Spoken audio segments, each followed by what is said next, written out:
secara umum kalau kita lihat kenapa kok ISMA co-funding ini atau program co-funding ini diberikan, itu sudah disampaikan tadi ya oleh sambutan-sambutan sebelumnya. Jadi ini adalah inisiatif dari Kemendikbud mengenai skema pendanaan parsial antara mahasiswa dengan pemerintah.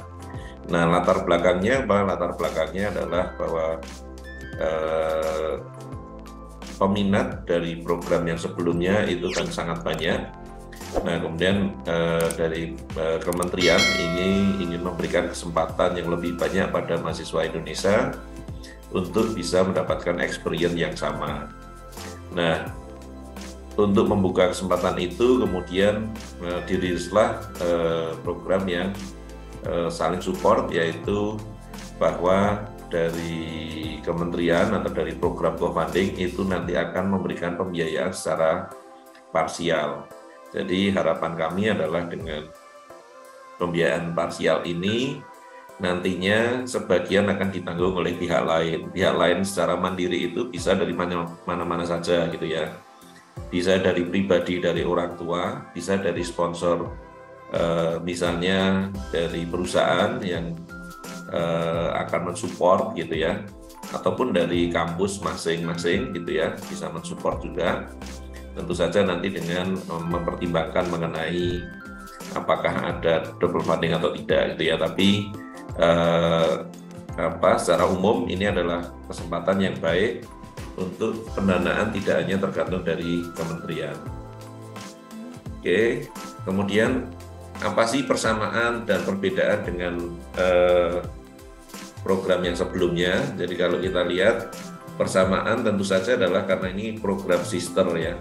Jadi persamaannya ya semua pelaksanaan itu nanti sama dengan program ISMA yang reguler.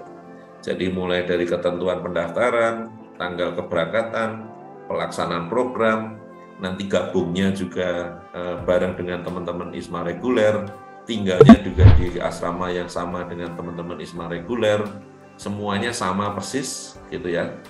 Hanya perbedaannya apa? Perbedaannya adalah ada di sini, yaitu bahwa skema pendanaan itu nanti ada yang sifatnya parsial, ada yang sifatnya disupport oleh program, ada yang disupport oleh pembiayaan dari tempat lain atau kami sebut sebagai mandiri, ya, yang itu bisa dari mana saja.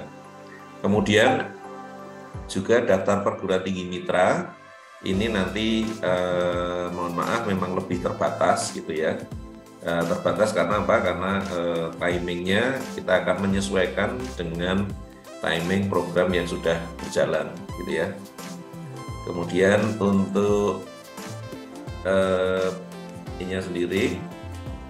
pembiayaannya sendiri, kalau kita lihat ini adalah pembiayaan yang disediakan oleh program co-funding, yaitu meliputi biaya pendaftaran ke universitas tujuan atau biaya administrasi, kemudian biaya pendidikan di universitas tujuan atau tuition fee, kemudian penerbangan transportasi internasional dari Jakarta ke tempat tujuan, kampus tujuan, ininya ekonomi ya, kelasnya, kemudian juga dana keadaan darurat.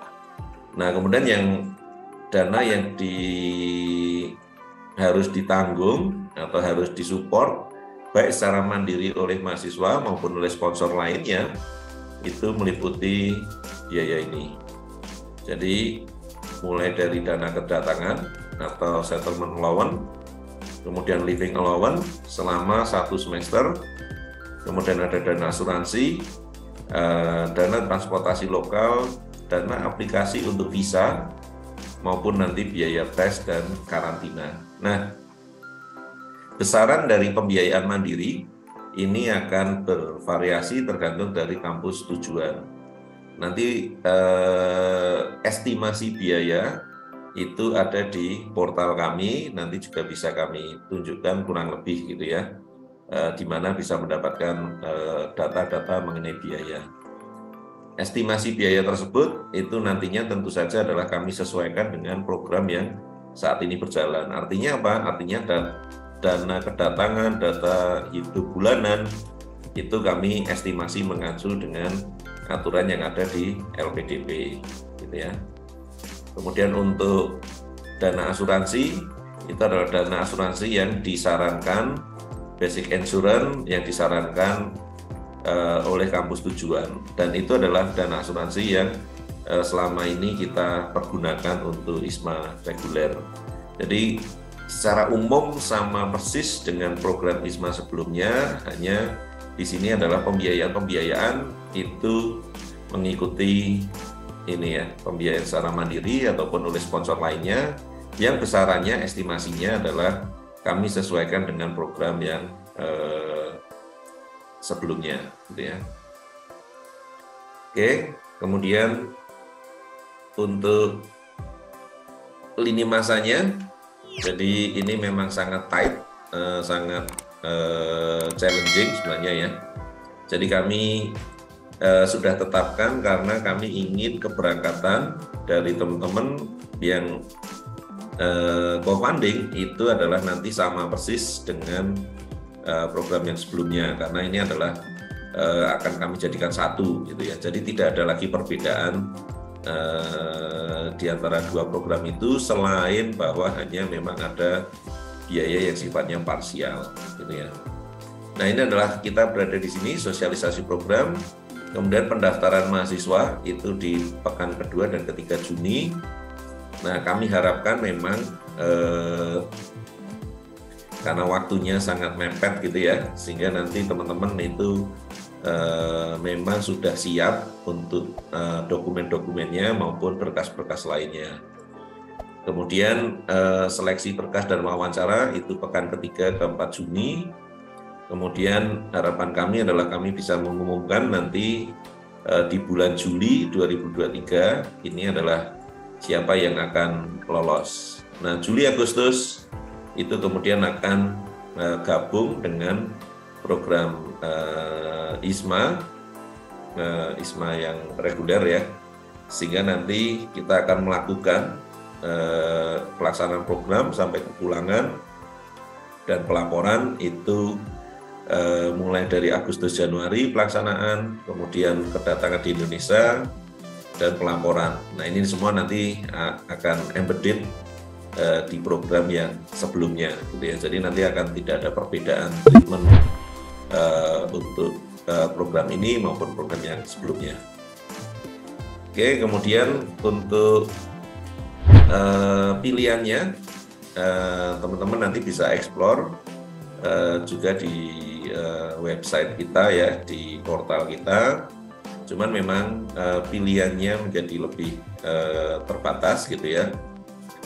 Tetapi tetap merupakan pilihan-pilihan dari kampus yang ternama. Jadi kalau kita lihat untuk sarjana ini ada 16 pilihan perguruan tinggi, mulai dari Penn State, Michigan, UC Boulder. Kemudian untuk yang UK itu ada Liverpool, University of York, Lancaster, Leicester. Kemudian untuk yang Eropa ada Maastricht, ada Palaki, ada Viatus Magnus, ada Middle East Technical University. Kemudian untuk Asia itu ada UM, ada USM, UKM, dan Hanyang untuk Korea Selatan. Kemudian nanti untuk Kanada itu kita punya University of Waterloo. Sementara untuk vokasi, untuk program vokasi ada 9 pilihan perguruan tingginya. Untuk USA ada Missouri Kansas City, kemudian Australia itu ada Lathrop College of Australia, kemudian UK ini ada Inggris itu ada Coventry sama Bournemouth. Kemudian untuk Ireland ada Shannon College, kemudian untuk Eropa itu ada dari PAX, kemudian dari Poland, kemudian dari Ceko. Sementara untuk yang Asia itu kita punya untuk Taiwan. Dulu ambil kursi. Oke, kemudian untuk itu ada pilihannya ya.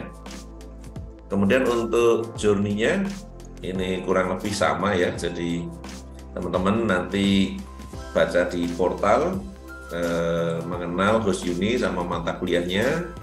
Kemudian teman-teman mencari surat rekomendasi, mengisi borang pendaftaran pada portal, kemudian nanti mengecek secara periodis ya untuk apakah lolos ke wawancara, nanti kemudian menghadiri seleksi wawancara yang kita jadwalkan untuk saat ini adalah tentatif ada di tanggal 24-25, nanti akan kita sesuaikan ya. Kemudian nanti setelah mengikuti pengumuman akhir, kemudian mengikuti persiapan. Jadi mulai dari pre-departure series, yudisium, berangkat ke host uni, mengisi logbook, penugasan, kembali ke home, mengumpulkan laporan akhir, kemudian mendapatkan konversi SKS dari home uni.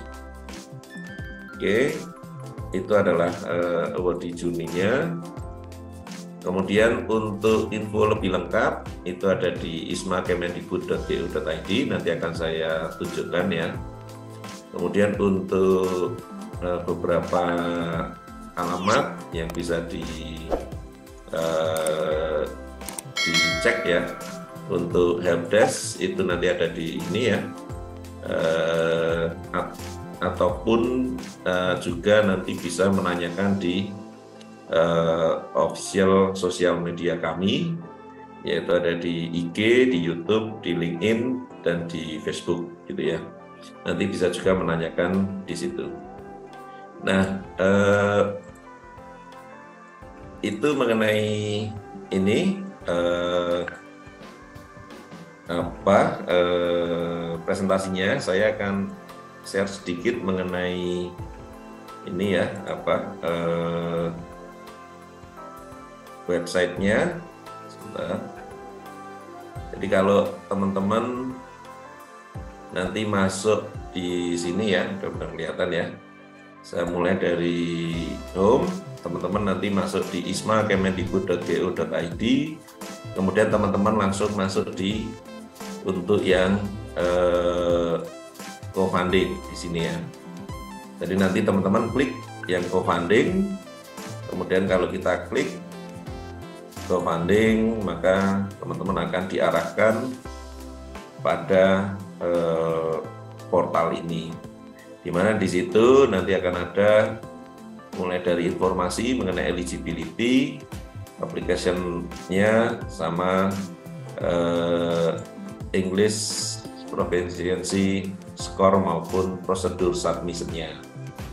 Nah, dari situ nanti teman-teman bisa melihat ya, bisa scroll down mengenai kebutuhannya, termasuk juga nanti di sini akan ada requirement dokumen. Ada 2 requirement dokumen, yang satu adalah yang disubmit pada tanggal 17 Juni dan yang satunya adalah yang disubmit sampai dengan tanggal 22 Juni. Ya, ini kami harapkan supaya teman-teman punya waktu untuk mendaftar gitu ya. Kemudian scholarship coverage-nya ini yang tadi sudah kami jelaskan ya. Jadi ada yang ditanggung oleh program co-funding ini, kemudian ada yang ditanggung oleh sponsor lainnya. Jadi di sini nanti akan ada apa saja yang harus ditanggung gitu ya.